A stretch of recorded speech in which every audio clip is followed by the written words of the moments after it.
শেখ হাসিনা এবং তার দোসররা যে অপরাধ বাংলাদেশে করেছে, আমি সরি, আমার মনে হয় 1971 সালে পাকিস্তানি বাহিনী এত জঘন্য অপরাধ করে নাই। মৃতদেহ পুড়িয়ে ফেলা, আহত মানুষকে গুলি করে মেরে ফেলা, আনাম মানুষকে আহত হয়ে যাচ্ছে যখন তখন গুলি করে মেরে ফেলা। আপনারা বলতে পারেন 25শে মার্চে কালো রাত্রে হয়েছে, অবশ্যই 25শে মার্চে কালো রাত্রে ভয়াবহ ঘটনা ঘটেছে, কিন্তু একদম ওটা তো অন্য দেশের বাহিনী, অন্য, আমরা যদি স্বাধীনতা ঘোষণা করেছি তারপর, মানে আপনি যদি পার্সপেক্টিভ দেখেন, পার্সপেক্টিভ ওয়াইজ ডিফারেন্ট। আমার 71 সালে ডেড বডি পুড়িয়ে ফেলেছে এরকম কোনো ফুটেজ আমি দেখি নাই। বা 71 সালে একজন গুলি খেয়েছে, তাকে ধরে পিছু নিয়ে যাচ্ছে তার বন্ধু, সেই অবস্থাকে গুলি করেছে, এরকম কোনো ফুটেজ বা এরকম কোনো বর্ণনা আমি কোনো মুক্তিযোদ্ধার বর্ণনা করি নাই। অন্যরকম নৃশংসতা থাকতে পারে, কিন্তু এরকম নৃশংসতা কল্প করি নাই। আমরা তো মানুষ, এই বিচারের সাথে যারা ইনভলভ আছে, আমরা বেছে বেছে মানুষজনকে ঠিক করেছি। আমি তাদেরকে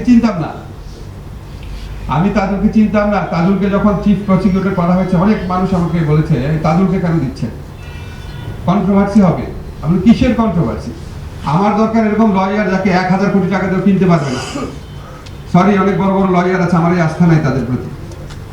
1000 কোটি টাকা দিয়ে কিনতে পারবে নাকি বা পারবে না, এটা 100% আস্থা নাই। তাজুলের জন্য আছে, তাজুলের দক্ষতা নিয়ে আমার কোনো সন্দেহ নাই। এই আইনে প্রসিকিউট করার ব্যাপারে তাজুলের সাথে তুলনীয় হয়তো প্রয়াত ব্যারিস্টার আব্দুর রাজ্জাক বা দু একজন মানুষ হবে, আর কেউ পারবে না। আপনারা আমাদের উপর বিশ্বাস রেখেন, আমরা আমাদের দায়িত্বে বিন্দু মাত্র অবহেলা করি না, বিন্দু মাত্র না। আপনাদের প্রতি দায় না, এটা আল্লাহর প্রতি দায় আমাদের। এইভাবে দেখেছি জিনিসটা। এইরকম হত্যাকাণ্ডের বিচারের দায়িত্ব যারা পায়, তারা যদি বিচার না করে, আল্লাহ তাদের বিচার করবে, এটা আমরা জানি।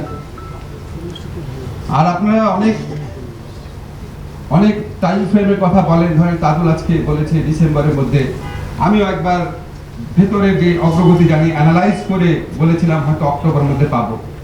এগুলি যদি আমরা বলি আপনারা খুশি হন, কিন্তু এগুলি তো বলা আমাদের ঠিক না। এগুলি বললে তো আমাদের এই কথাগুলো নিয়েই তো যারা এই বিচারের প্রতিপক্ষ আছে, আপনারা জানেন না তারা কিরকম। এত বড় গণহত্যা হয়েছে, বিন্দু মাত্র অনুশোচনা নাই। একটা দল এইগুলি মানে সারা 15টা বছর শুধু মিথ্যা নির্যাতন করে চালিয়েছে, এখনো তাদের মিথ্যাচার বিন্দু মাত্র থামে নাই, এখনো নির্যাতনের ইচ্ছা বিন্দু মাত্র থামে নাই।